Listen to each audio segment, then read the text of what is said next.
Tiba-tiba terdengar suara jeritan aneh dari belakangnya. Membuatnya segera berjongkok di sudut. Lalu ia menyalakan senternya kembali. Xiao Mei langsung pingsan ketakutan. Xiao Mei baru saja siuman dan melihat seekor tikus menyerangnya. Dia berpegangan pada tepi kandang besi dan susah payah menggeser tubuhnya. Namun, ia terkejut oleh pria kulit hitam di seberangnya. Pria itu berteriak ada sesuatu yang menggigit kakinya di dalam air. Ternyata hanya sebuah kantong sampah yang mengapung. Xiao Mei berpikir jika kantong sampah bisa mengalir masuk ke dalam kandang, maka bagian bawah kandang besi itu pasti berlubang. Dan kandang besi di paling kanan kebetulan memiliki jalan keluar. Jika berenang dari bawah, dia bisa selamat.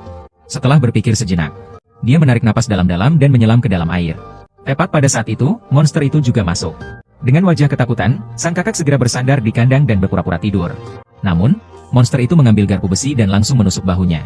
Setelah Mei keluar, dia mengambil sepatu hak tinggi di tanah. Ia langsung maju dan menghunuskan pisau tepat ke mata monster itu. Lalu ia memanfaatkan kesempatan itu untuk membuka kandang dan menyelamatkan pria kulit hitam itu. Mereka berdua melarikan diri dengan panik di selokan yang rumit. Kemudian mereka tiba di ruang operasi yang penuh dengan peralatan. Namun di sana mereka melihat mayat pacar gelandangan itu. Pemandangan mengerikan itu membuat Mei sangat sedih. Jika saja dia tidak sembarangan ikut campur dalam kehidupan mereka, mungkin mereka tidak akan kehilangan nyawa. Dengan hati sedih, mereka melanjutkan pencarian jalan keluar. Setelah Jigo dan Heige membuka pintu, mereka menemukan dinding batu. Lalu mereka menuju jalan keluar lain. Tak disangka, jalan itu juga terblokir oleh batu bata. Namun, Xiao Mei dengan tajam menemukan celah di bawah. Dan di dalamnya terdapat ruang yang besar. Maka Heige mengerahkan seluruh tenaganya untuk menendang beberapa kali. Sebuah lubang besar pun terbentuk. Namun, saat Mei baru saja masuk ke dalam lubang, monster itu mengikutinya dari langit-langit. Pria berkulit hitam itu berteriak ketakutan, "Mei, lari!" Belum selesai ia bicara, monster itu melompat turun. Mendengar raungan di belakang mereka, keduanya tidak berani berhenti. Entah sudah berapa lama mereka berlari. Akhirnya mereka melihat sebuah gubuk kecil berlampu di depan.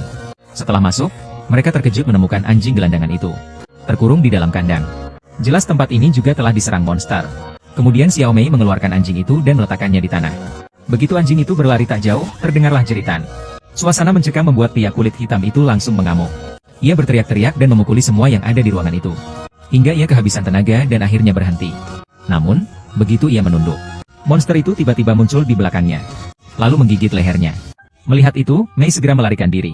Berlari pontang-panting di terowongan yang seperti labirin. Tiba-tiba dia melihat kereta bawah tanah melaju kencang di kejauhan. Tanpa ragu, dia berlari ke arahnya.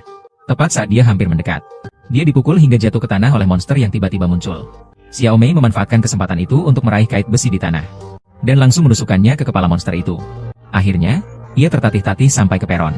Pengalaman lolos dari maut membuatnya terduduk lemas di lantai. Tak bisa tenang untuk waktu yang lama. Saat itu, anjing gelandangan itu perlahan berjalan mendekatinya. Xiao Mei langsung memeluknya erat-erat. Dan dengan tenang memperhatikan para penumpang pertama